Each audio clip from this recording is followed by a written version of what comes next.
Okay, so starting our day 5 lecture, and we were trying to get this VMM configured and trying to understand how it works. But SCVMM, Virtual Machine Manager, its main thing is that it's going to control the whole environment of virtualization.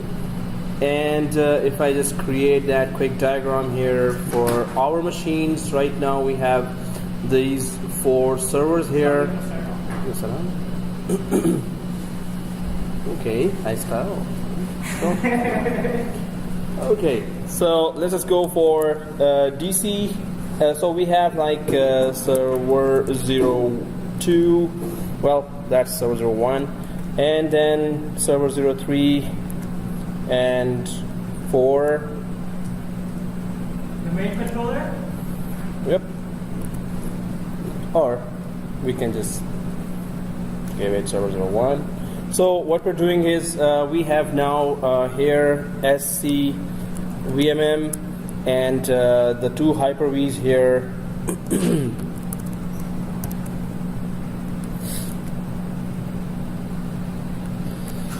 So SCVMM has to detect any hypervisor in a virtual environment, and then it will then control it. So SCVMM just works like vCenter in VMware and Zen Center in Citrix. So right now, today what we did was we had these network cards here, and 2 network cards, and here 1 network card. Suppose that's the network card. So one of the network card is connected to the virtual switch. So suppose this is the virtual switch, the external virtual switch 1. That's what we added there. And this external virtual switch, one of them, so external virtual switch of server 2 is connected to one of the network cards, and the external virtual switch of server 3 is connected to one of the network cards. So SCVM has to detect them through the network cards here, either the first one or the second one. It has to connect that, and this is Fortune cookie. Okay. So let's. So what we are doing here is today's lab that SCVMM has detected Hyper-V. Then we created virtual machines on top of it, right? So through SCVMM, we created virtual machines on server 2, virtual machine only. We tried to migrate the files, which we call storage. Tried to migrate the storage within the server. So later we're going to be adding remote storage, so we could go across the server as well. So when we talk about migrate the storage, what is the storage? Storage of a virtual machine. Anyone knows what's storage of the virtual machine? SAN? Nope. Of a virtual machine. Storage just means that a device or a virtual device that stores data. So it will be the hard disk. It would be the virtual hard disk or VHDX. Yeah. VHDD? Exactly. So .VHDX, right? So this would be our virtual storage that we have tried to migrate from within one server 2 within one folder. Actually, it just stayed in another folder in the same server. But the main thing here is how to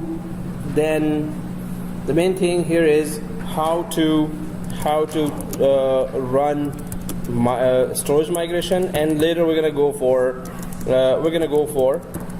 virtual machine migration as well, which will be one of the big deals, which is one of the main skills that you should be knowing when you're going to the production environment. So, and then today we also went for how to clone a virtual machine. So we tried to clone, and then it just created a same exact clone of the virtual machine. We should make sure that the SID must not be the same. Today we just try to only see how to clone from within SCVMM on remotely added Hyper-V servers, right? So once we add the those Hyper-V servers, we can try to control all the options, all the configurations of any Hyper-V servers. So we first try to add it. So I'm just going to go to the slide now and then come back to this diagram as well. So VMM server and VMM database. So before that, last time we went for describing virtual machine manager components. We talked about that. Microsoft SQL Server we installed, then IIS server in the background got installed for web services. Now we can go for also VMM server and database. So databases were there. There was database schema. Of course, in the background, database gets created. So VMM server and VMM database. VMM engine performs 3 major tasks, and we talked about this as well last time, that handles requests for information and updates, communicates and executes commands, coordinates the execution of VMM jobs. So VMM server and VMM database are always busy sending and receiving files back and forth. So VMM administrator console. Use the VMM administrator console to manage the VMM environment. So today what we did was we did some basic tasks after adding those hosts. I had to go through 5 or 6 errors and try to search the solution, and then gave you the lab that you guys finished in 1 hour. So yeah, if I had left the errors there, I was told that try to give them some challenge as well. So if I keep it error-prone lab instead of error-free lab, then you're going to take like a long time. Or let's see who troubleshoots, but that's going to come at the end of the course, some challenges or challenging labs, where I'm just going to leave some errors and I know that it's going to be easier solution, but let's see who finds it in how much time. So that's going to come later, but right now it's just kind of error-free labs where I'm just doing all the research, but later you guys have to be doing the research as well to look for the answers for some of the errors that are going to come. So VMM Administrator Console, yes, this is what we were opening today. So we added today host groups, and we created a host group and then added 2 hosts, which are just 2 hypervisors that you have to add inside the virtual machine manager. So virtual machine manager could actually remotely configure and manage those hosts. So if I go to the diagram here, this host groups is this what we created under the all hosts, and then these are the small machines that are showing. These are our 2 Hyper-V servers that we added. Here it shows 3. So information for host computers comes here. There are action panes here, where we're going to be in later labs going to do some more configurations and more complicated configurations will come our way. Then we can filter out if we have a lot of information. We can filter out from the left side here, and then there are management views. So we went for virtual machines, services, and VMs. So and then we created virtual machines on top of our remote host server 2, and we did storage migration as well as our cloning. Sir, can you zoom in a little bit? It's really hard to read the title of that. Yeah, I'm going to go to the actual application now because I've started the servers in the background, so I'm going to show you the exact screen in the server. Right? But here, just overall picture of this area would be known as action pane. This area would be known as host groups. So it's just showing the area, the windows, right? So this is the virtual machine manager, not the server manager. Okay. Virtual machine manager that we installed today. Somebody was not here to do that lab. I'll just do the lab. Okay. So when you reach there, you will understand, and then you can see this lecture again. Okay. Okay, so then again, the major areas of the whole console here, information for virtual machines would show up here. Management views again here, status information for machine, actions pane again, and thumbnail. So we can even see the virtual machine once it is started. It will show inside the console. This just like it shows in the Hyper-V as well, but it's a smaller thumbnail. Here it will be a larger one. Then library view, we haven't configured the library yet, but we're going to talk about library, what it does and why do we use it, and we're going to use that anyway. There will be that built-in library inside the virtual machine manager as well that just stores ISOs and virtual machine hard disks and that stuff that the virtual machine would require later to connect to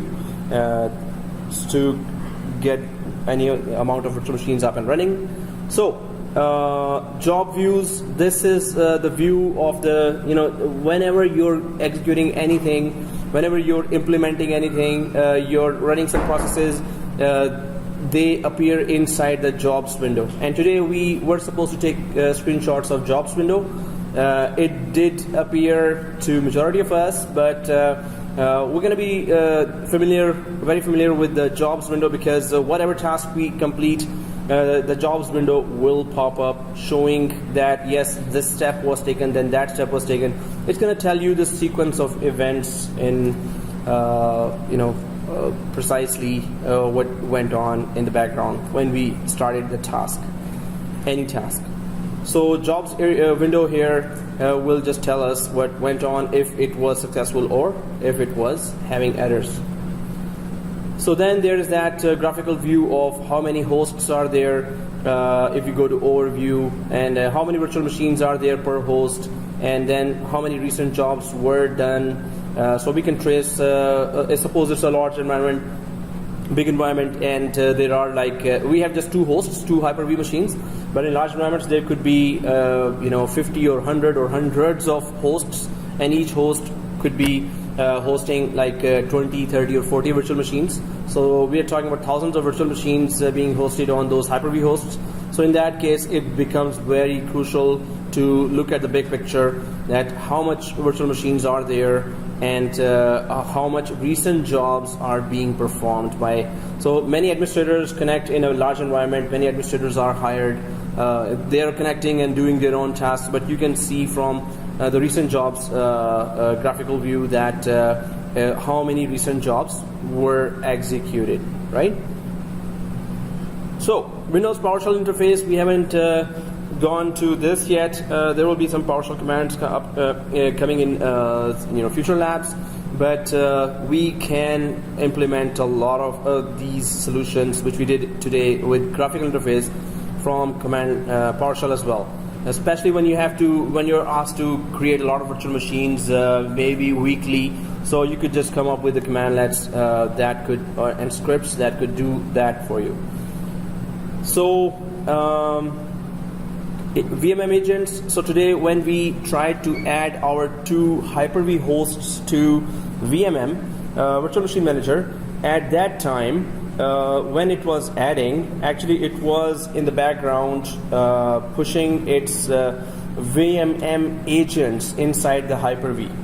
So if I go to the diagram here, so when we are adding the server, inside the SCVMM console here, when we were adding the two Hyper-V hosts, so it was sending those agents or its software code that would communicate back from the Hyper-V to the SCVMM, so it could communicate and SCVM. So whatever configurations you implement on SCVMM, it will be relayed to Hyper-Vs through the SCVMM agents that it deployed earlier.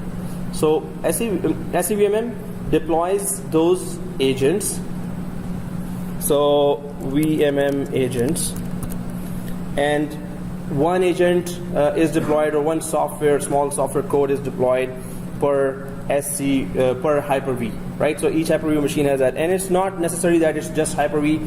It could be ESXi hypervisors, it could be Zen server Citrix hypervisors as well. So SCVM, and today when we were adding a host, we got to see that it could be not only Hyper-V hypervisors, but other vendors' hypervisors as well, that it can get inside this SCVM and control them as well. In fact, in one of the labs, I'm just going to ask everyone to install E6i, VMware E6i, and then add E6i to it just for the production environment. If you had to face that, let's do it here as well.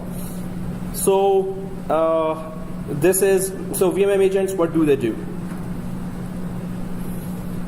So VMM communicates with VMM agents installed on host computers, which are Hyper-V computers, right? In our case, we have server 2 and 3, which have Hyper-V installed. So provides an automatic method for deploying remote agents. So that's what we did today. And there were some of us who got errors while deploying the agents from SCVMM. So we had to make sure that there was firewall turned off and proper communication was done between those servers, or was going on. So if you ping those servers from SCVMM, yep, firewalls block the connections. So you have to ping, make sure that all firewalls are off on all 4 servers, and then you can deploy the agents again, or try to add the 2 Hyper-Vs to the SCVMM. So when host computers are added to the VMM environment from VMM administrator console, that's what we did today. A job is run to deploy agents to the selected computers. Okay, that's what happened. Only requirement, the host computer must be a member of the Active Directory domain. So if you're trying to add a Hyper-V which is installed on a Windows 2012 which is not joined to Active Directory domain, if in case it is not, then you cannot deploy the virtual machine manager agent to that Hyper-V. So it has to be joined to the Active Directory, right? That's a requirement. So VMM library. So we haven't gone through that library, and the next lab, definitely next week, we'll be talking about VMM library and lots of other things. But VMM library is the central location for the building blocks necessary to construct virtual machines. So if you want to construct virtual machines, all the components that you would want or require will be available in the virtual machine manager library, right? So rapid provisioning takes advantage of the virtual machine library to deploy virtual machines in a private cloud. So we can easily and with great speeds deploy large amount of virtual machines if we have properly configured VMM library. So a hardware profile like virtual CPU, virtual memory, virtual floppy disk, and software profile, whatever software configurations, network configurations, and whatever software you're going to install, that information is there, and stored image are combined. So if there is an image of, suppose, Linux machine, if there is an image of Windows 2012 machine, if there is an image of Windows 7 or XP machine, this will all combine together. It will be easy for you to construct a new virtual machine in short time, right?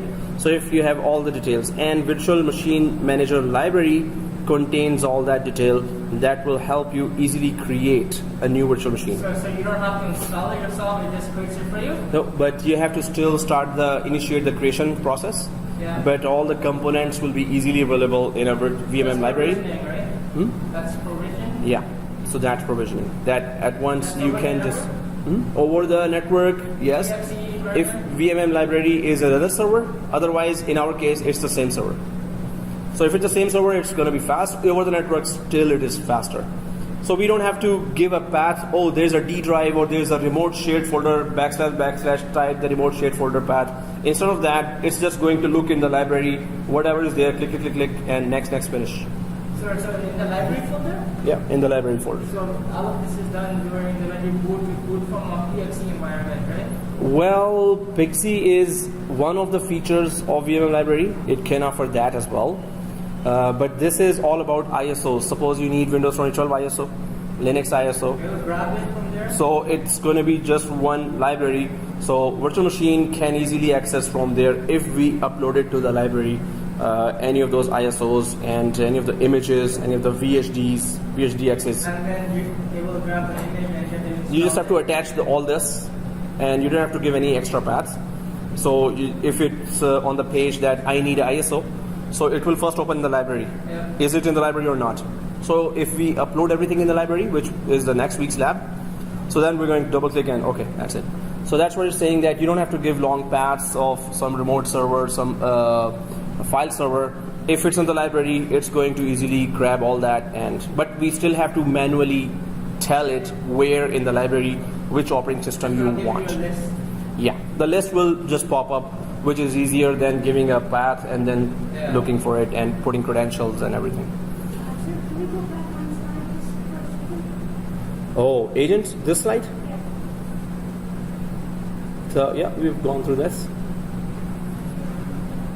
Okay, so VMM library here. Library can be used to store all file-based resources, including virtual hard disks, like ready-made hard disk, in which you have installed Windows and installed all the software, antivirus, and then you have made an image of that hard disk as well. So virtual hard disks are there, or VHDXs are there. ISO images like Windows 2012 ISO image, Windows 2008 ISO image, Linux ISO image, OS and hardware profiles. So if you have created templates, or that if I want to install an OS, I want this configuration already there, and PowerShell scripts. So this is what we put in a typical file server. But Virtual Machine Manager says no. From now on, you're going to put it in our library, and this library will be accessible by any virtual machine whenever you're about to construct with all your customized settings. So we're going to configure that, and then we're going to use that. There will be some labs, 1 or 2 labs that you're going to use the library. Actually, throughout the course, we're going to keep on using this library, right? So once we have to construct, we have to understand how to actually configure it, right? So VMM self-service portal, there is that VMM self-service portal as well that provides web access to the VMM environment. So you can access some of the Virtual Machine Manager services through the web or browser as well, right? We're gonna still have to configure that as well. We did today some initial configurations, but you can access some services like we want to create a virtual machine, you want to request a virtual machine, so that could be offered in the web browser as well. So how do you do that? Oh, that's the upcoming lab. Is it like you have to make sure you get the right files on your machine, and you have to get a software like XAMPP to run them files to virtualize a web server, right? So it says here as well, users can create and manage their virtual machines in the private cloud. You're a user of accounts department, suppose, and you want to create a virtual machine. There is that ready-made virtual machine there, and it says VMs for accounts department, image of VMs for account department. So you just click 1, 2, 3 button. Okay, how much disk you need and what software you need. Click, click, click. Done. You don't have to be a technical for that. Cloud services on GoDaddy and what DigitalOcean. Definitely, it's like that DigitalOcean you used. Yeah, we use that. So it's 2 or 3 clicks and you're ready, right?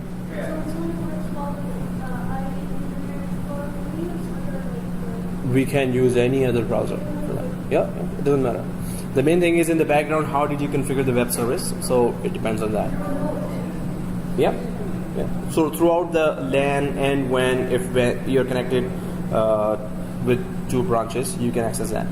So self-service roles can be created from the VMM administrator console to control this access. So who can access that, who cannot access that, we can still control that. But web browser-based access to other users to create quickly virtual machines, that is called self-service portal.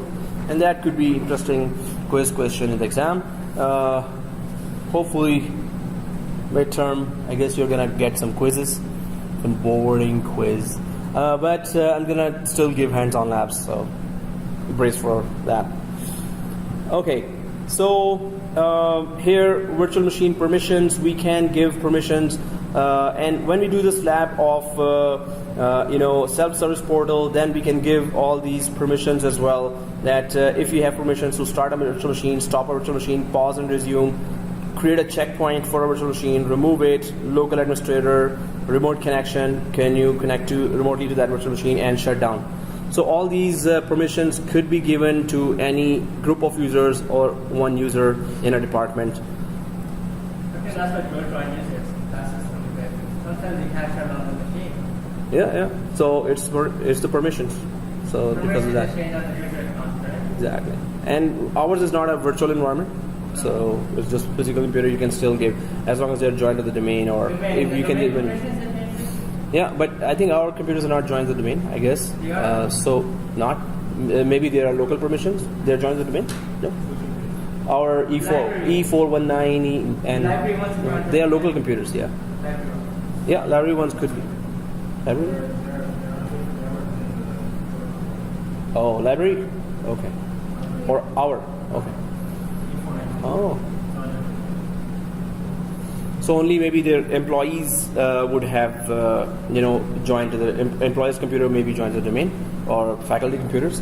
But for policies. Oh, okay. Separated. Oh. Oh, okay. Cool. Okay, that's good. Yeah. So VMM architecture. So virtual machine manager architecture. In this section, you will learn about the communication protocols and port assignments used by VMM system components. Useful when troubleshooting problems in the VMM environment. We should know what port assignments are there and what protocols in the background are being used, right? So VMM protocols that are being used are those common Windows protocols that we use for remotely connecting to Windows environment as well. So first is that VMM communicate with the VMM agents on host computers using WinRM or Windows Remote Management. If I go back to the diagram here, so I created that diagram that VMM agents are inside each Hyper-V machine, and this is the VMM enterprise application. So how they are communicating with each other is through WinRM. So it is communicating with each other through WinRM. So this is the protocol that is communicating between the agents and the enterprise application SCVMM. So and then there is the other protocol here. VMM uses the background intelligent transfer service, or bits, for transferring data files between server roles. If there are any data files that are being transferred, so there is another protocol called bits that is being used, background intelligent transfer service. So WinRM for communication, bits for file transfer, right? So these protocols are being used, and then there is that for communications between the VMM server, administrator console, and PowerShell commandlets. VMM uses WCF or Windows Communication Foundation. So this is for administration purposes, that if you have been given a laptop once you join a company, normally you remotely connect to your servers, and if suppose you're connecting from your laptop here, you will be then connecting to the management of SCVMM or command prompt by the service called WCF. So this is how you can, not ECF, okay, WCF. And what is that WCF service? That is Windows Communication Foundation service. So through this service, you can connect to the management interface of SCVMM or the command PowerShell interface, right? So this is how the architecture is and some protocols, but let's just go ahead and try to check some more of it. If we check some more protocols here, VMM communication protocols use continued. VMM uses remote desktop protocol, or RDP, to connect to a virtual machine and provide a console session to the user, right? To connect to a virtual machine and provide a console session to the user. So RDP is also being used to let the users connect to the virtual machine, as well as for private cloud users, VMM uses HTTP for transmission and formatting of web pages. If you are offering any web-based service, then of course it's the HTTP and HTTPS protocol for secure access of web services provided by Virtual Machine Manager, right? So RDP is there and HTTP, HTTPX are there. Now this is the list of all the ports that it will be using VMM. So SQL Server, VMM Server, Windows host, Hyper-V host, self-service portals. These are the services, these are the ports and the services and the protocols that are being used by the VMM server here. So if the firewalls were on and you are the virtual machine administrator, you would want to take down this. You would want to have this list with you. So if the firewalls are on, you have to add the exceptions inside the firewall that okay, block everything else, but please open these ports because we need it for communication between Virtual Machine Manager and the VMM enterprise application itself. So if you go ahead, identifying requirements for Virtual Machine Manager. VMM is Microsoft's suite of management tools for the virtualized environment. Okay, so it's a set of tools. It's a lot of tools with which VMM has been created as an enterprise application. So the following section outlines the hardware and software that is required to implement the VMM environment. We have already gone through the installation, and hence we know that what are the requirements. So I'm just going to go a little faster here. That VMM can be installed on a single computer. Minimal configuration can serve up to 10 host computers. Host computers are 10 Hyper-V computers, right? So 2 and 3, which have Hyper-V role installed on them. To serve more hosts, Microsoft recommends that the server roles be distributed on dedicated computers. The VMM administrator console should be installed on the VMM server or any accessible computer. So that's the console. So this is the table that explains that what kind of hardware you need if you are to deploy a Virtual Machine Manager here. So number of computers up to 10 hosts, hardware component, processor, dual core, 2 gigahertz minimum should be there. And recommended is excuse me, quad core 2 gigahertz or 3 gigahertz or greater, right? So RAM minimum 4 GB, but recommended you could go up to 32, 64 GB. Hard disk 100 GB minimum, and it could go up to as much you want, 1 tera, 2 terabyte size. So 11 to 20 hosts, then the processor requirements minimum are changed, but we should be taking it to a lot more than this. So 11 to 20 hosts is dual core 2.4 gigahertz, 4 GB RAM, 100 GB disk, and 21 to 150 hosts. If you have 150 Hyper-V hosts, so that's a large environment. So you can still minimum you should have this much processing, memory, and hard disk available in order to install Virtual Machine Manager. But this is like very old requirements. Now we have very high-end machines there that can really offer a lot of processing, RAM, and hard disk. And somebody's going for tea. Okay, so software requirements, operating system, Windows 1.8, 2012 R2, Windows PowerShell 3, actually not 2 now, and WinRM, we already talked about that if VMM needs to communicate with Hyper-V, it has to communicate through WinRM protocol, right? An interesting question. So that means your service has to be running in the services. So the remote management service has to be running. Bingo. Exactly. Well, it could be and could not be as well. Well, it is that VMM communicates with Hyper-V through WinRM protocol. With the remote management. Just like how with the remote desktop, we have a separate service for this. Yeah. See, he got smarter with Nesty. Okay, so VMM communicates with Hyper-V via WinRM.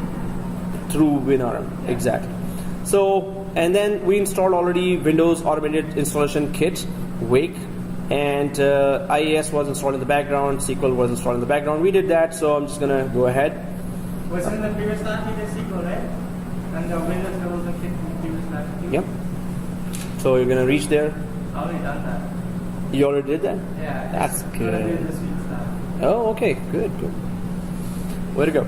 So VMM uses a Microsoft SQL Server. Yeah, we talked about that. So existing local or remote supported version allow the VMM setup procedure to install SQL 2012 now, and it should be a separate server if you are going for large environment. We installed already SQL Server 2012, right? Enterprise Edition SP1. So this is kind of old slide. Okay, so requirements for VMM library server. So library server here, if a VMM object is not stored in the SQL database, it is stored on the VMM library server. That could be an interesting quiz question. Oh, okay. Seriously, why am I saying that? No, if during the exam you can still check the slides. It's okay. Because it's an open book exam, right? Sure. That's why it's going to be much tougher. Yeah. So the object contains all the variables then? Objects? Will contain all, the object is the main container that holds all the files? Yep. So it will be, if SQL Server does not contain the files, then VMM library is the second area from where you can access or retrieve the files, but not the files that we store in SQL Server. SQL Server is configuration data we store and all the user related data, but VMM library is all about files that we need for creation of virtual machine, deployment of virtual machines, ISOs, hard disks, virtual disk. Yeah.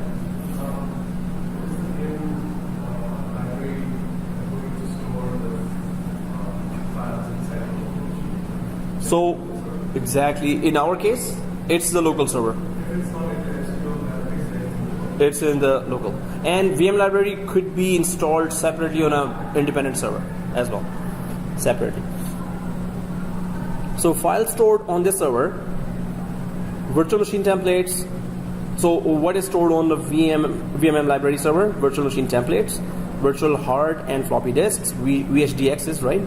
PowerShell scripts, hardware and guest operating system profiles. So it's those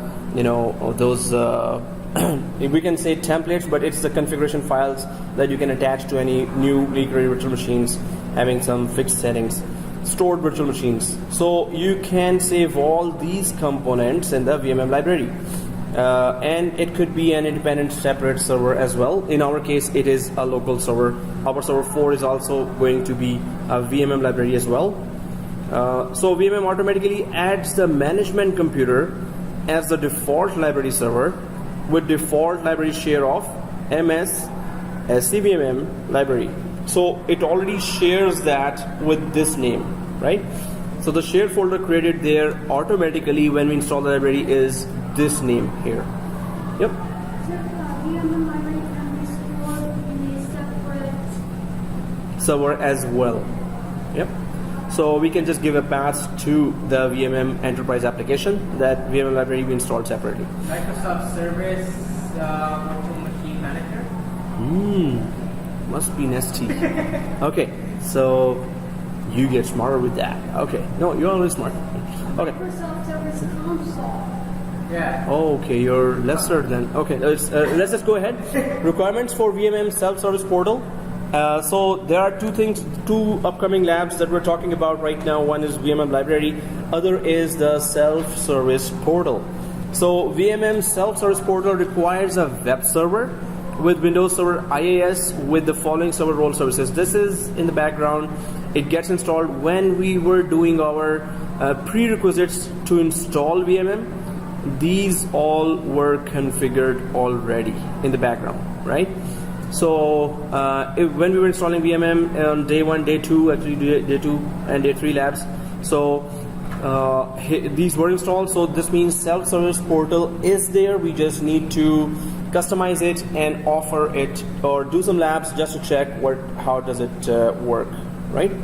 But it is just so identifying requirements for virtual machine manager. What are the requirements there? PowerShell requirements for PowerShell CLI implemented as a support component. PowerShell gets installed automatically when you install VMM server. Requirements for VMM virtual machine hosts. So when VMM is installed, you specify which ports will be used.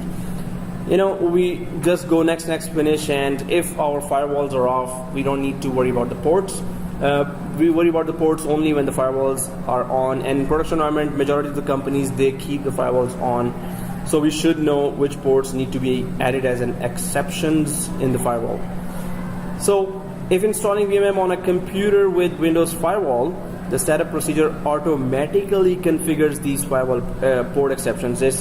So on the same computer where you're installing VMM, it's going to automatically configure that. For other computers, Hyper-V, if you have firewall on there, then you have to enable these ports there. But on the computer where you're installing VMM itself, if you have a firewall on that, it's going to automatically add all the exceptions inside. So we don't have to go inside the firewall and say, hey, open access for this port 443 and 80. So it's going to automatically open all the ports inside firewall. So, sir, when you're saying when we install the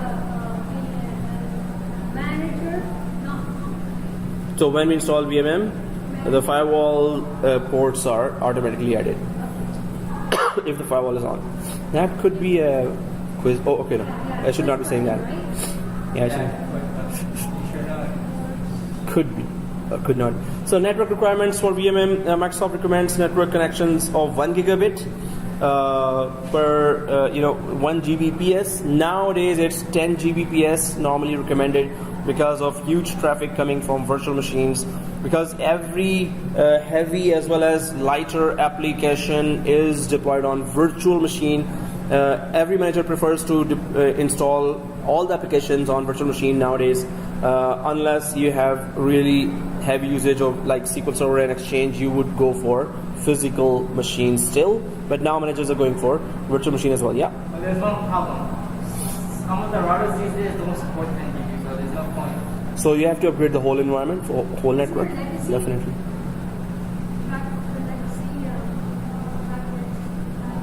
Yeah, backward compatibility for.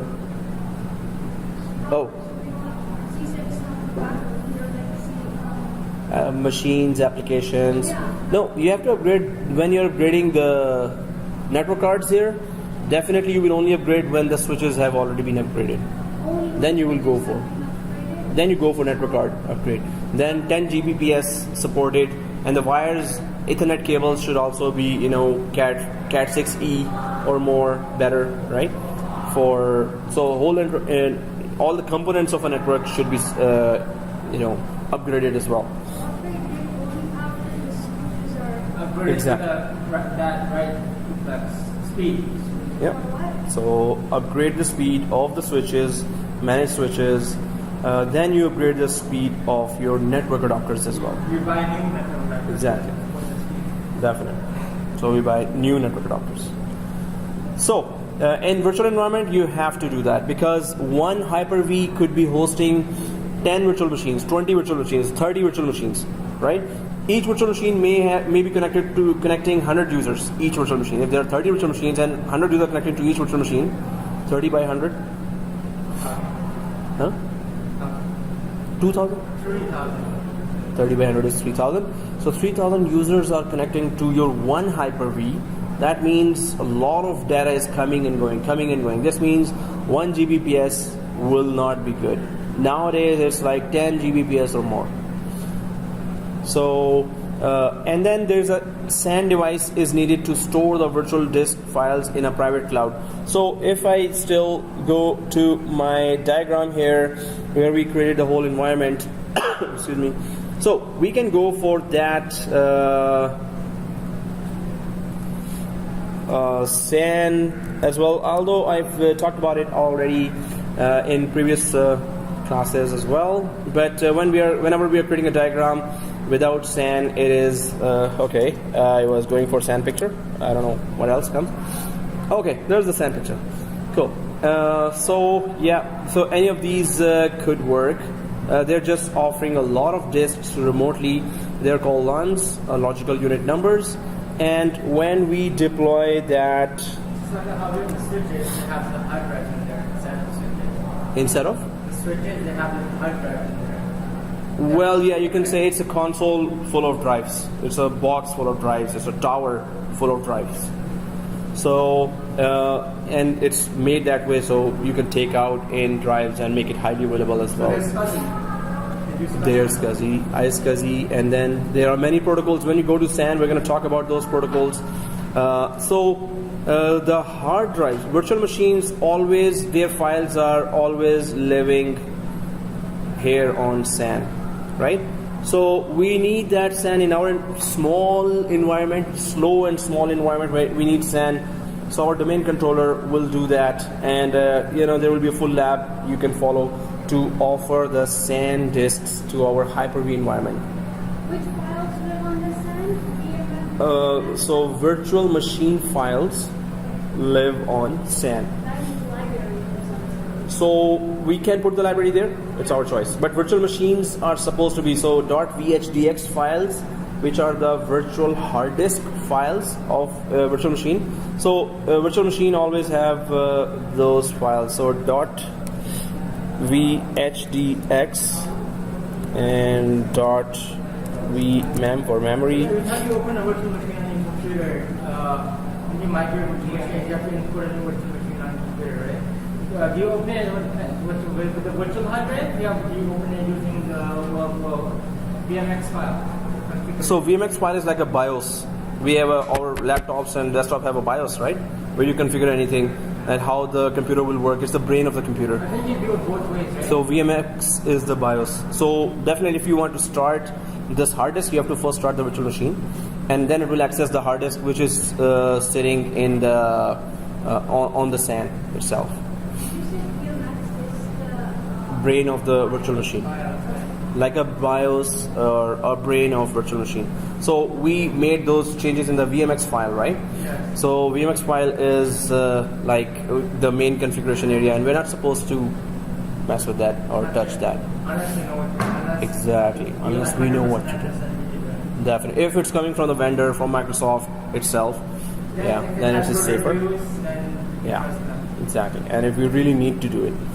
So those files are showing here, and if we go ahead a little, the computer running VMM must be a member of our domain in Active Directory domain services. Yes, we know that.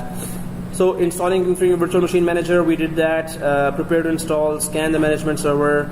What we did not use was a configuration analyzer. In a production environment, I would run this VMM configuration analyzer just to check if our hardware and software requirements are done, are fully met. Have we installed all the prerequisites?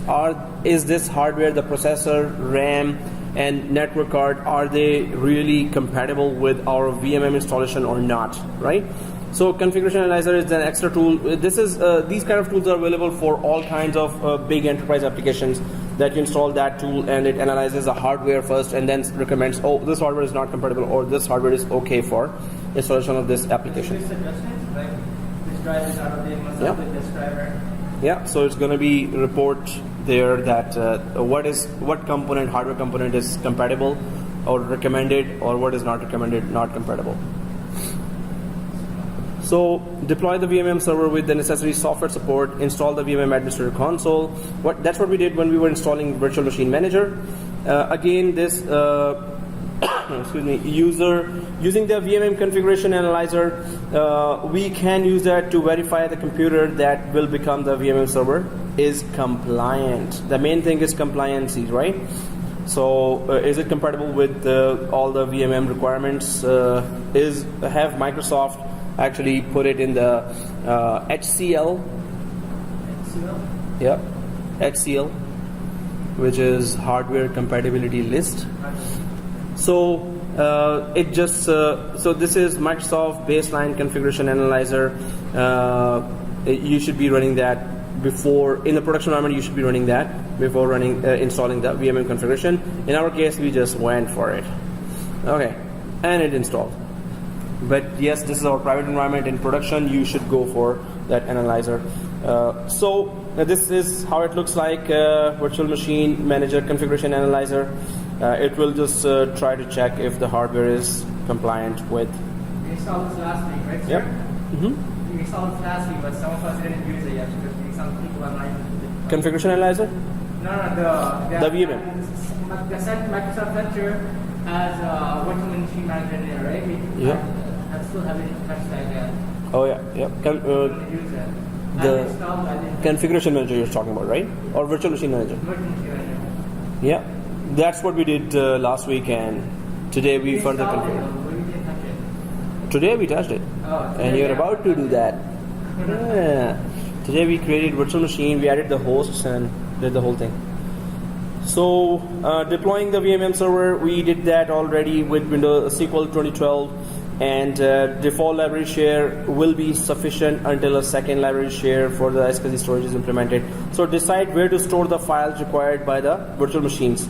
So library share has also been created in the same machine. We're going to do one or two labs just to understand how do we use, what is library share and how do we use that. So working with the VMM administrator console, well, this section will tell us how we can work and control the whole Hyper-V environment.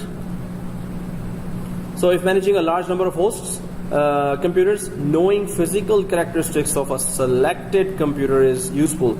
So in our diagram, we have two Hyper-V servers here. We should know what is the hardware configuration of these two Hyper-V servers. In a production environment, it would be a lot of physical servers that you would be, configuring we will be adding that to the SCVMM, and then SCVMM will tell the report or show the report that which Hyper-V has good hardware, which Hyper-V has older hardware that needs to be upgraded. So last line of the summary details pane lists virtual machines assigned to the host computer. So we're going to go to that diagram now. Use filters to display only the host computers you need to use. Suppose you have hundreds of Hyper-V machines or 50 or 60 Hyper-V machines. You want to just check which Hyper-V machines that are inside. Suppose there's a Toronto branch, there's a New York branch. You just want to check the New York branch Hyper-V host, so you can filter it as well. That what host you want to work with, right? So summary details are here, virtual machines, what kind of virtual machine is there on Hyper-V, and you can further filter which hosts you want to manage. Suppose, yeah? How many cores is that? 8 core? CPU? Yeah, it's processor 8 core, exactly. So that means it's a quad core with hyper-threaded cooling. Hey, Nasty's really working. It's not specific on the model but stuff. Well, it's Intel, but we don't know the model of this server that the picture is taken for. Okay, so working with the host view, the actions pane for VMM console resembles the action pane in Hyper-V Manager. New virtual machine, convert is also very useful.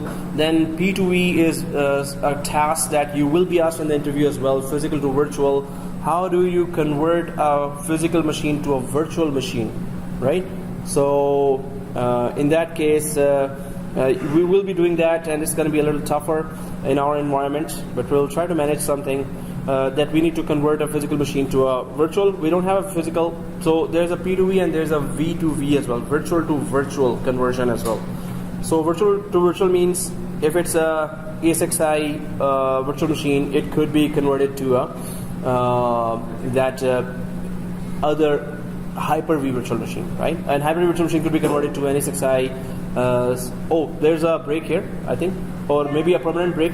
So we don't know if we're gonna know after 10 minutes if it was a permanent break.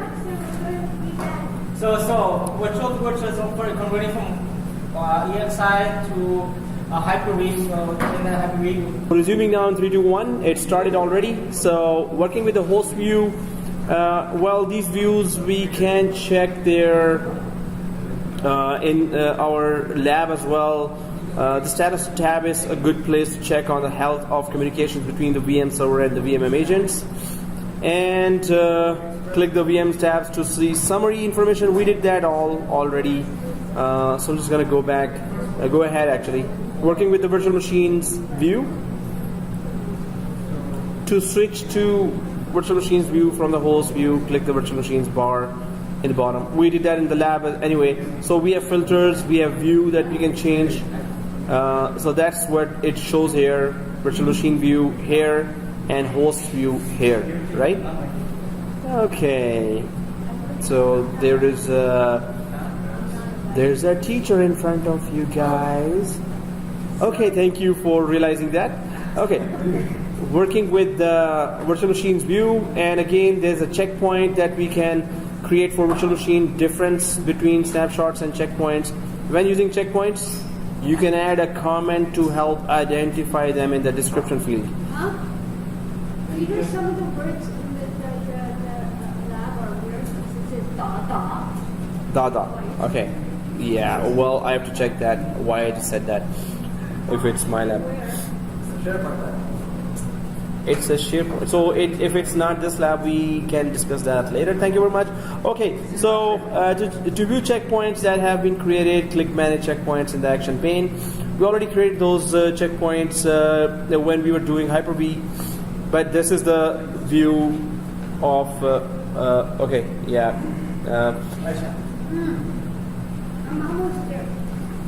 So working with the virtual machines view, again, still, okay.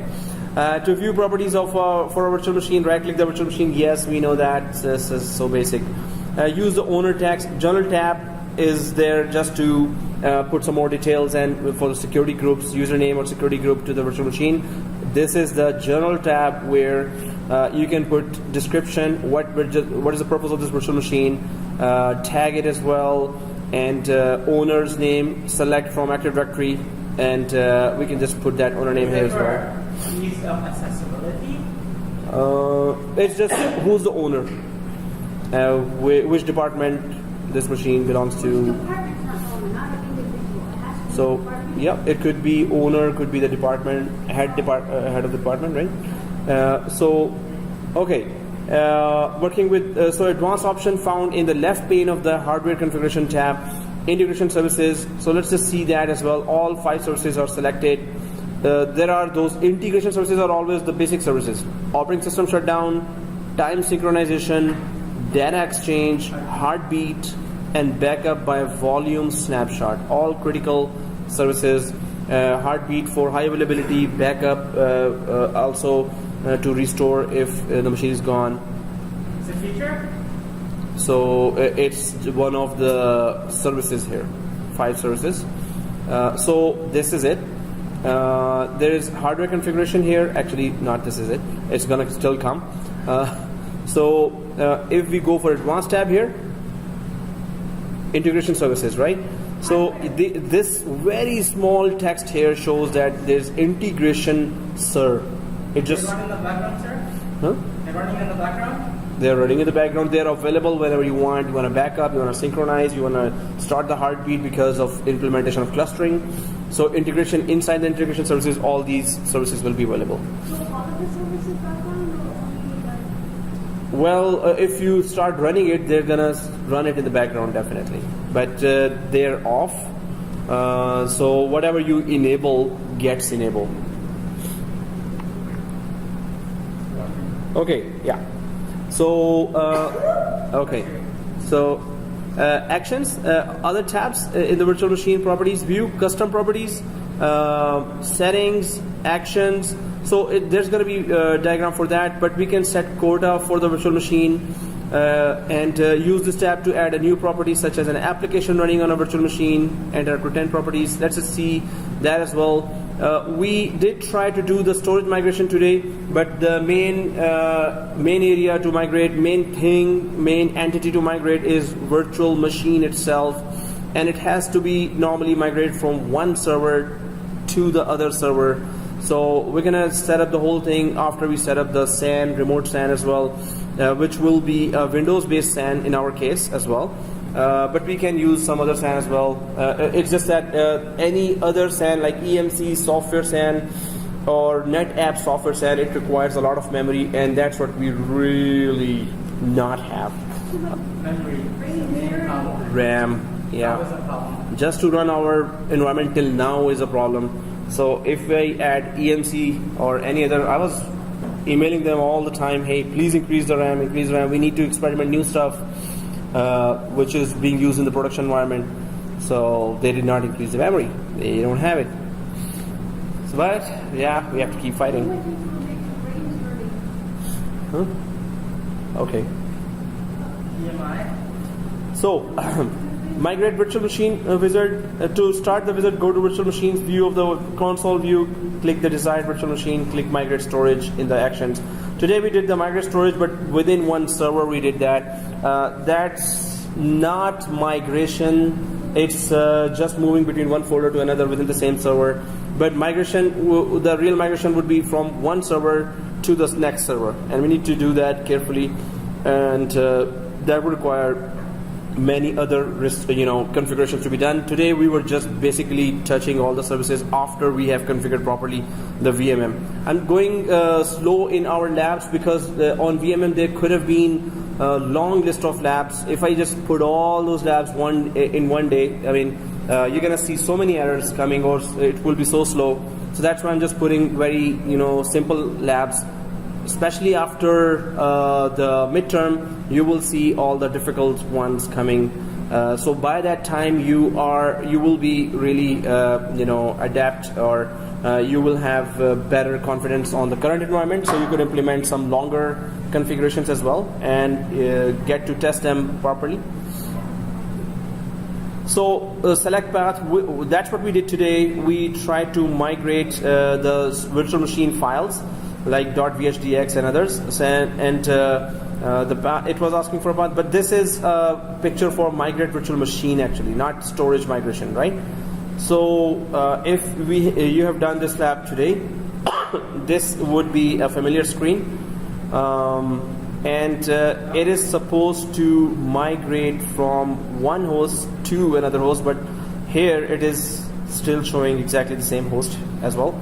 They just want to show the window, but proper migration is always that you leave from one host to another, if you need that. So anyway, there's that jobs window that pops up always, and if it is green, we're good. After the task has been initiated, and if there are no errors coming, we're good, right? So this is what was coming, and I was asking for screenshots for this window after you have started the cloning and after you have started the migration for that, right? Storage migration. So this jobs window was what you were supposed to take a screenshot of. Okay, summary, yay! No, there's another slide. Oh, everyone's like, seriously, teach? Okay, so virtual machine, VMM is a Microsoft product that manages host computers and virtual machines from a central console. So central console is the main thing to understand here, that if you have big environment, so many Hyper-V hosts, and on top of those hosts you have so many virtual machines, you can handle them all in central console. And yeah, it is not that overwhelming. Yeah, what happened? Okay. Sir, is that central console the administrative console for the VMM? Yes. That's when they say central console, they're referring to the VMM admin console? Yep. Well, why don't you just put the word there? Oh, okay. I'll request Microsoft to do that. And but yes, there are these wordings as well that really clarifies the concept.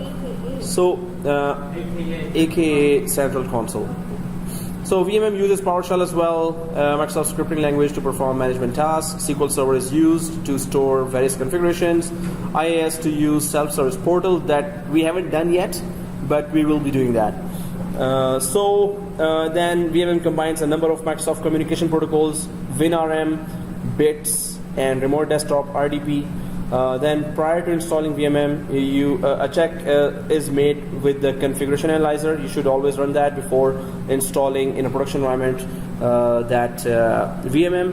And then VMM Administrator Console manages the host computing environment, which we just discussed, that all the Hyper-V could be managed and the virtual machines could be managed from this VMM console. Is there anywhere we can ask Microsoft to rewrite this book for us? Rewrite the book for us? Yeah, because Yeah, we can request that. just We will. Don't worry. okay, so now I know one. How do you know that? Okay, so well, if we do that, I mean, Microsoft will say, yeah, who cares? Microsoft will just say that, right? Because they already have a lot of books. I will refer 3 or 4 of them, and they have, better wordings. Okay, that's the slide 5. where we're just going to check what we did today, but it's going to be a little more of the terminology as well. Work with VMM library. Okay, we didn't do that today. Deploy a virtual machine. Yes, that's what we did. Migrate and convert machines. That's also upcoming lab. Okay. Next week's lab, migrate and convert it. Yeah.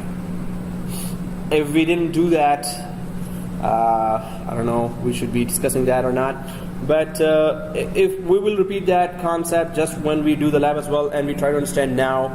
This is a next week lab as well, so better if we have some idea of it, so we could easily do that. Yep.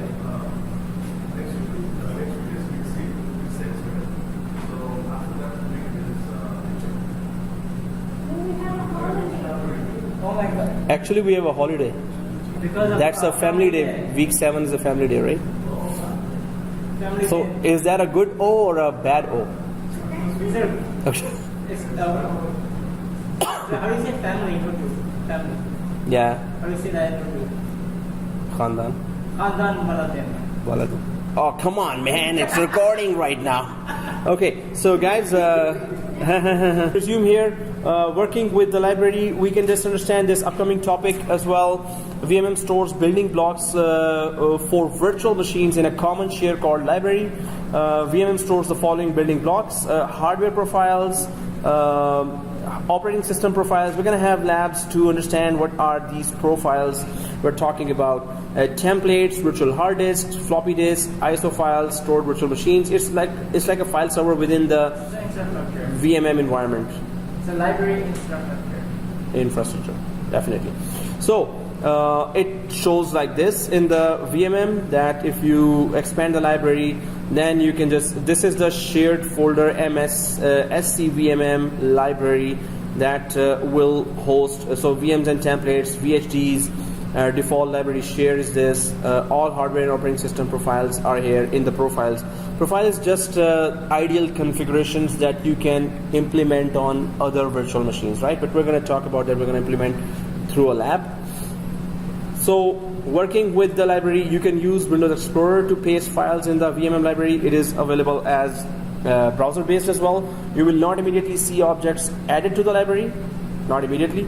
VMM refreshes the library shares once every hour by default. So you upload something, suppose an ISO, so if it's that time of the hour when it refreshes, it's gonna show up. Otherwise, wait for that 1 hour refresh. Automatic, otherwise we can refresh ourselves from the VMM console. So folders can be added to the library as well, will not appear until they contain an object such as a virtual hard disk. So folders must have some object. You cannot just create, if you create empty folder, they're not gonna appear until you put something inside, right?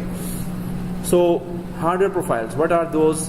It contain the most common settings for a virtual machine, hardware profiles, right? To create a hardware profile, click New Hardware Profile in Actions pane of library. Create a name that identifies the settings, and then how much memory in that profile should be, how much, what size of disk should be inside the profile, what network adapter, how many network adapters should be inside the profile, and HP for hardware profile. HP, not the company. HP means H hardware and P profile, right? It's not the company HP. So you can create a profile with this kind of ideal setting, and then you can attach this profile to a newly created machine, and there you go, that machine gets that configuration, or it gets created with that configuration, right? So if you continue to begin configuring hardware components, click the hardware settings tab. Avoid mixing Intel and AMD processors or processors of a different class. Try not to mix those. If you want 2 processors, 3 processors, not professor, so processors, so you should be avoiding to mix those, right? CPU types are one example of a resource used in intelligent placement. So we should intelligently decide what CPUs, what type of vCPUs we need to connect to a virtual machine, because if it's an Exchange server, it needs maybe 4 vCPUs, maybe 2 vCPUs, right? So what power of vCPUs you need. So in the profile, you should be intelligently creating that profile that, oh, for Exchange server, I'm going to create this type of profile. Always it's going to have 64 GB RAM, always going to have a quad-core processor, and always it's going to have 2 terabyte disk, or 500 GB SSD and 1 terabyte HDD disk. So, of course, it has to be first available, actually, hardware-wise. Then you can create a profile, and it's going to automatically assign that during the creation, right? So, to see dynamic memory settings, click memory in the hardware profile list as well. So, this is the settings related to processors, and there are all types of speeds showing here, from 1 gigahertz Athlon to 3.3 gigahertz Xeon MP. So these processors could be any one of those selected if the operating system or hardware, your physical server, have them already there, right? So you can just create that kind of setting, ideal setting, and put it to those virtual machines which need higher end of processing. If you don't see your processor on there, for example, My 2.5 processor? gigahertz, what would you use that? So I would go for the nearest one, right? 2.4? Yep. So yeah, we can choose any according to the application's requirement, right? So let's go ahead. Right. Oh, you're still watching? Okay. Let's look at it. Oh, okay. The slide is already uploaded there on Blackboard. You will for Opteron is one that you will for, right? So that will be the faster one. Definitely. So memory here, dynamic, startup memory 512, maximum memory 1024, memory buffer 20%. We already talked about that, but we can put it as part of the hardware profile that is written here already. So ideal set of configurations that you first create and then attach it to any newly created virtual machine, right? So software guest OS profiles, creating guest OS profiles ensures that the operating systems are deployed consistently, is similar to creating a hardware profile. The guest OS tab settings provide an opportunity to pre-configure is the main word here, pre-configure the general settings you need for installing a Windows Server OS. So that's what we're doing, pre-configuring the settings, so we don't have, when we're creating a virtual machine, we don't think anything, oh, what memory we should give or what processor we should give. Already we have created, after careful thinking and planning, we created the profiles, hardware profiles and software profiles. We would know, okay, this is a high-end machine, this is an application that would require a lot of processing, so I already have a profile, I'm just going to attach that, I'm not going to give it second or third thoughts before creating the machine. So when I need the product key, enter the volume license key if your organization is using a volume license. Volume license is just one key that you can use in all, many servers and many client machines as well. But that one key, maybe you have a license for 2,000 times of usage of that key. You buy the number of usage, right? Yeah, number of usage. So the volume key is it? Yeah. Microsoft Office.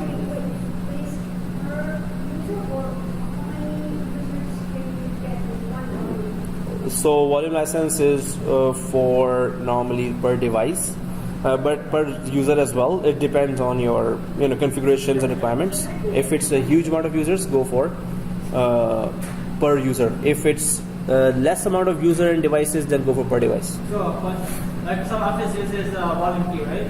It's per machine. It can use as well volume key.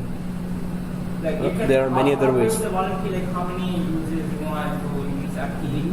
If that user is maximum limit reaches, that means other users won't use that key. Yep. Then you have to buy That one. another set of usages. So suppose you say that my 2,000 devices will use this key. So Microsoft will give you a bill for that, right? So suppose you say, okay, 4,000 devices of ours will be using that key. Pay that much, right? But you said that it's free, you can reuse the key again. Yeah, after you pay for it. How many times does it allow you to use after you pay? No, it expires. Like when you buy it, right? It's like free users can use it, right? After those free users can use it, you can't use the same key. So You have it's to buy it. reusable. You have to buy it. You have to So, buy it. You yeah, give more this- money and they give you more. Exactly. It's just Under extend. that one key, you Yes. buy more users? Yes. That's what they mean by So after the class, Microsoft reusable definition? Yes. yeah. So let's just try to. We're off track now. So let's go ahead a little. After the class, we're going to discuss that. Yes. Okay. I have a few things to say to MS. Oh yeah, Microsoft. You're gonna be ready Brace for yourself. that. Okay. It So can be upset. yeah. So new guest OS profile, identity information, admin password, product key, time zone. These are typical, configurations, and then there's an answer file if you want to silently install the whole thing without any pop-ups coming there. Product key, of course, this is the area for giving product key. What is it talking about? Hey, this is a basic thing. So yeah, you can just choose operating system, and then you go for if you want to join the domain. So this is the OS profile. Whatever you put here will be saved, and it will not be asked. What are those settings, right? So, creating VHDs and templates or VHDXs. Now, easiest way to create a virtual disk or template is to start with an existing VHD. Start the process with the new template wizard, click new template. So we can create a new VHD. We created that in the previous week. So the creation of the template destroys the source virtual machine. When you're, you can create a new virtual machine, install operating system on it, install applications on it, drivers on it, then you can detach the hard disk separately.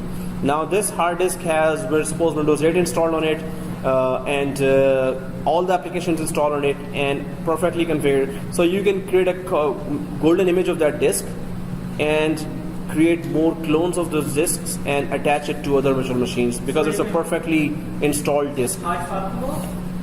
So basically it's hard swap with it.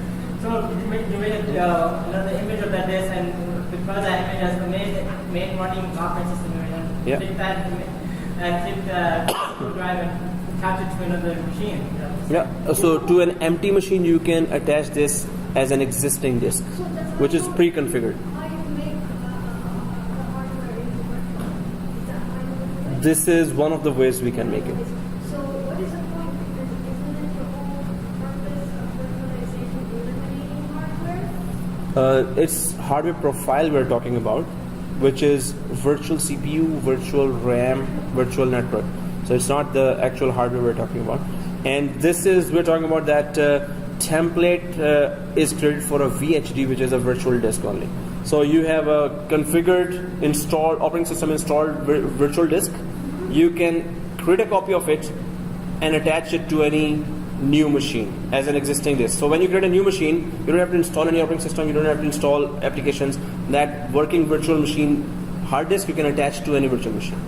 So it will have working operating system. When you said earlier that you have a hardware into virtualization, this is one of the methods used for it? This is one of the useful benefits of having a virtualization. Now you can have a VHD that is pre-configured. So the creation of the template destroys the source virtual machine. Yeah.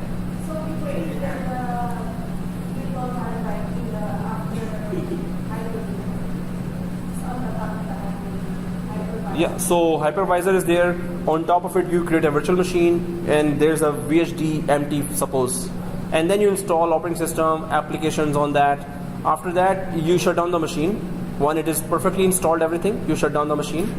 And then you just take the hard disk out, VHDX file out only, or detach it. Also, this is going to be on the server doing it. Yes. So I have one question. What about how many hosts that will be on the manage? How many hosts we need to manage? How many hosts the VMM can manage? That's the question, right? It could be nearly more than 1024 hosts. So it could be 1000, but the newest version goes for 4000 hosts. So it could be thousands of Hyper-V. We have just two, server 2 and 3. It could be 1000 for 2008 VMM, and 2012 VMM it's 4000 hosts. So VMM controls all the Hyper-V servers. It is just a central console, central window, in which you add server 2, server 3. Suppose server 10 also has Hyper-V. server 11, 12, 13, 14, 15, 16, 17. Suppose all have Hyper-V inside. So VMM console, you can keep on adding all the servers, and then you, from a central console, you see, oh, this Hyper-V is not working fine. Let's start it from here. And this Hyper-V is not working fine. Let's shut down from within that central console. There is just a server in the building. Yeah, definitely. Welcome. Sir, can you explain this in another way? The creation of a template stores the source virtual machine. What? So you install.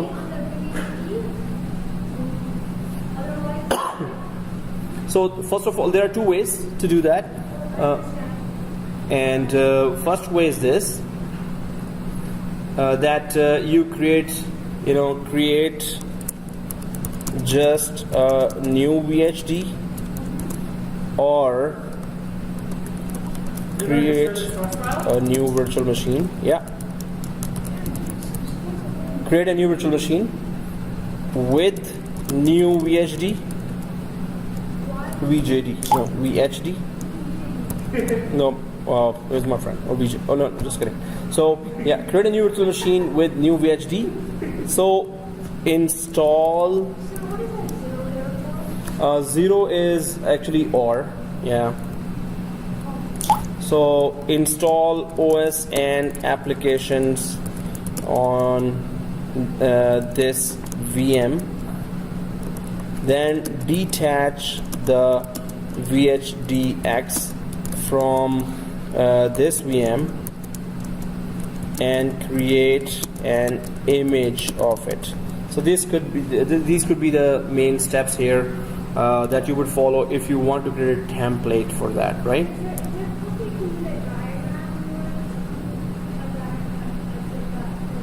You want to take this one or the diagram one?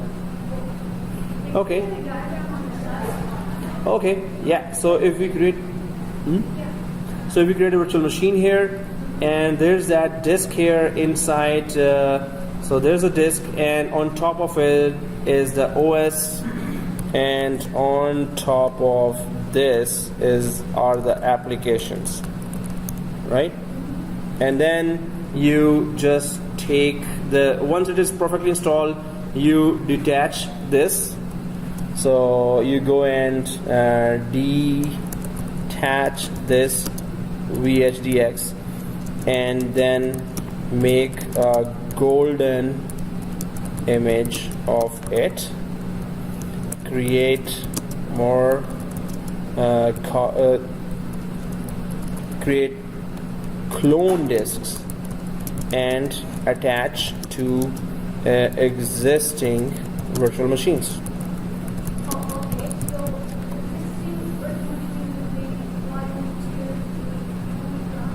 Okay, we can draw that as well.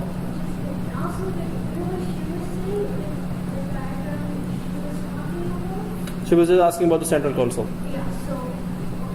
Central console is this.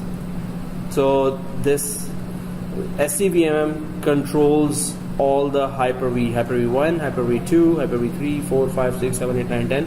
So SCVM is a central, console that controls the whole Hyper-V environment.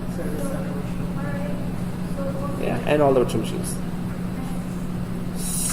So let's go ahead, guys, and so SCVMM is used for managing the virtual machines. Managing hosts and virtual machines.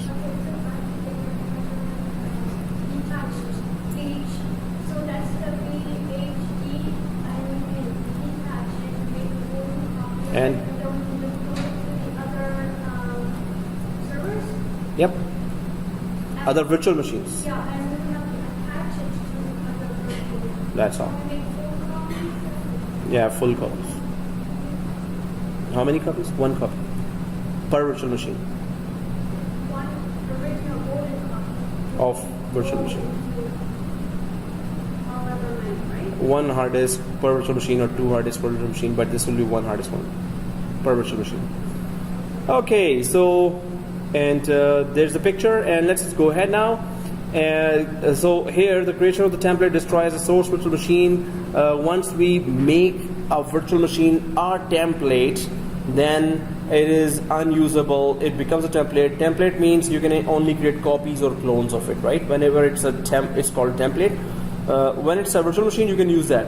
When you convert it into a template, you cannot use it for daily use anymore, right? That's the point only for promoting templates, not promoting the original one. So Yes. these is only for promoting templates. Exactly. So, exactly, as you said, and you got it. So creating a template, this is the picture for that as well. And when you create, convert a virtual machine to a template, that is not usable as a day-to-day virtual machine. Yeah. So it's no longer a virtual machine. It's just a template to create clones and copies. Yeah. So creating VHDs and templates. This is what we did not do till now. Again, we just created a VHD, but we haven't created a template, so we're going to do that as well to understand how it works. But we do get the idea that, okay, templates are there, so we could create our clones of our virtual machines. And of course, whenever you're creating a template, you should always shut it down with sysprep or run sysprep on it. So it should not have the same SIDs. So VHDs and templates are placed inside the library. Then we have creating VHDs, and before finalizing the creation of the template, you are given a summary, and then the template click create summary. VMM runs the PowerShell script to create template. The template gets created. The jobs are run like this. It shows that, and then this template list appears. Right? Yeah.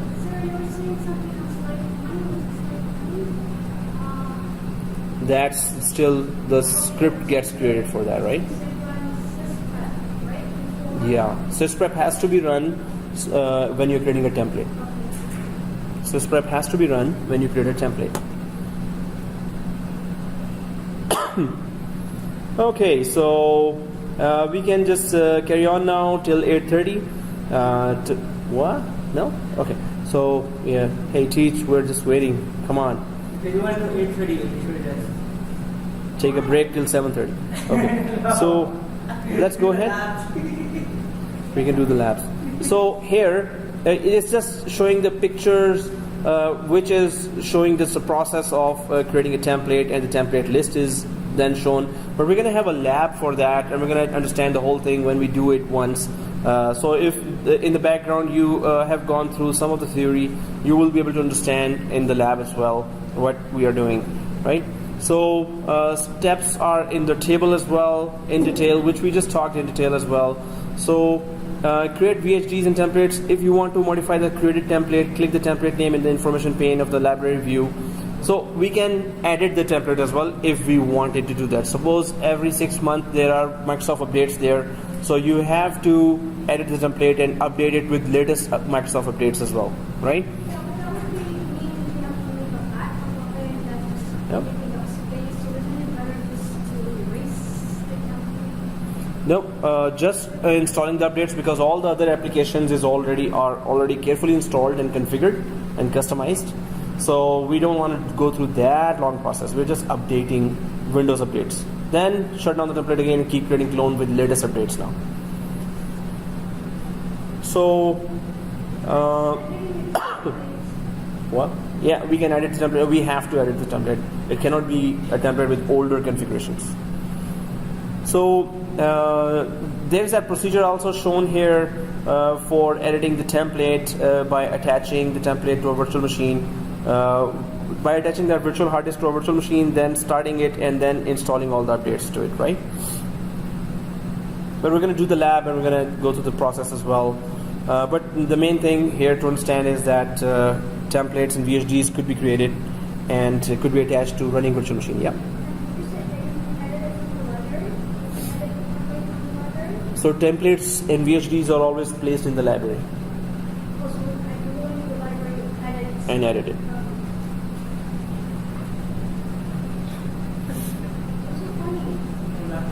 No, he's excited about so much knowledge we're getting. So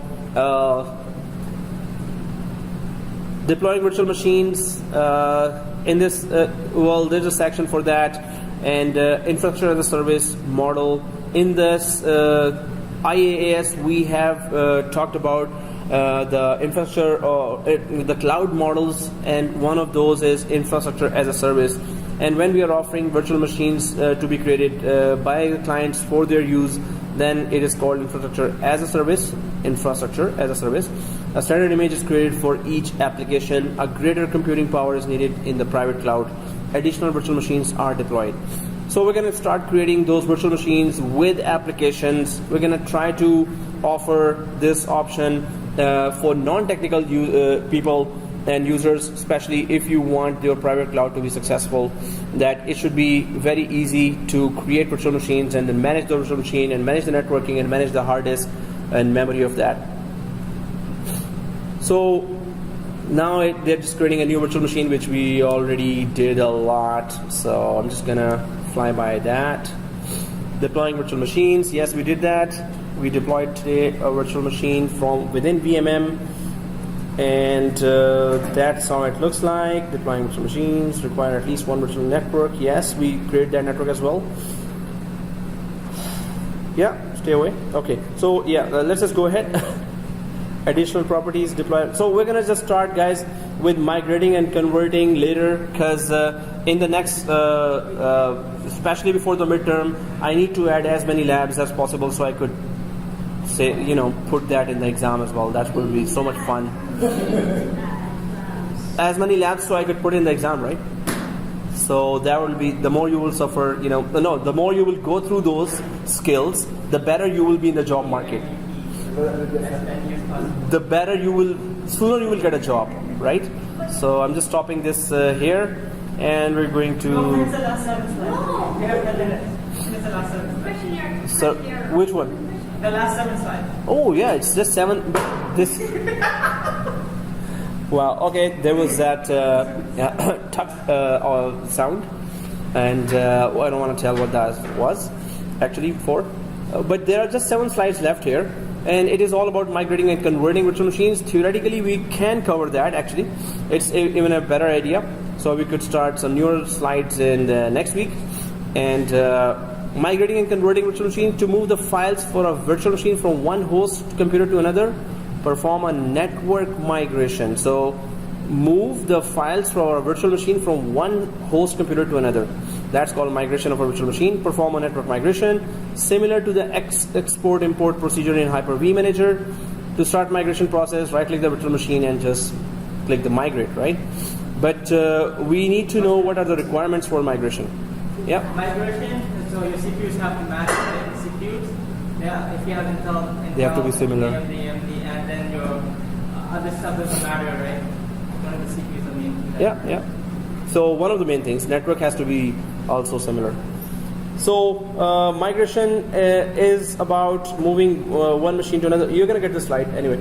So I just want to check here is if there is any theoretical part. Otherwise, normally the lab is coming, and if it's just depicting the lab anyway. So we're gonna see that in next week. Migrating and converting. The main problem here, the main thing to understand here is migrating. Virtual machine moves from server 2 to server 3. That's migration, right? Converting physical to virtual.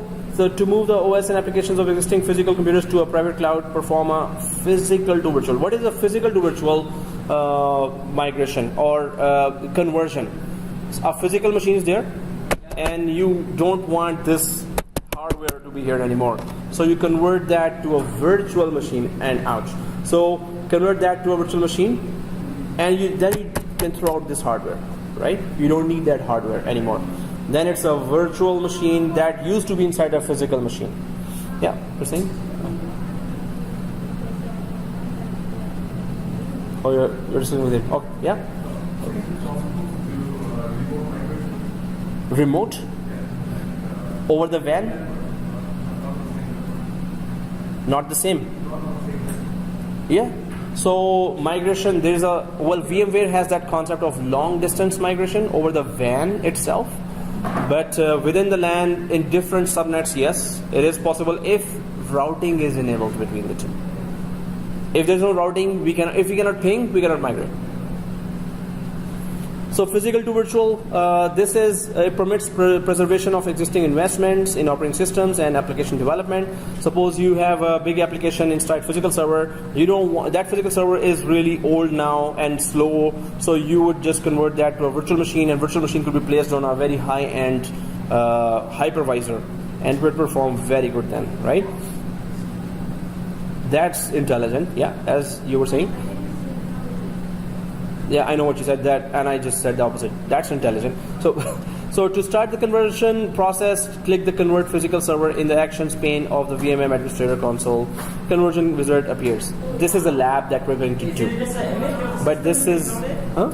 It's like just you make a system image and just load the image up here. That's it. Well, it's one small software that gets loaded there, and then it just takes a copy of whatever's installed there. All the programs, Microsoft Office, everything, and as is working, it converts it into a virtual machine. So, if you're going to convert a physical machine to like a administrator console, right? You have to install and then you install. You can throw that out. No, you can just take it home. We used to take it home when we were in Scotiabank. They used to throw out physical servers. They virtualized. They don't need those. They were about to throw, so we said, okay, give us. Yeah, from the VMM console, you can do that.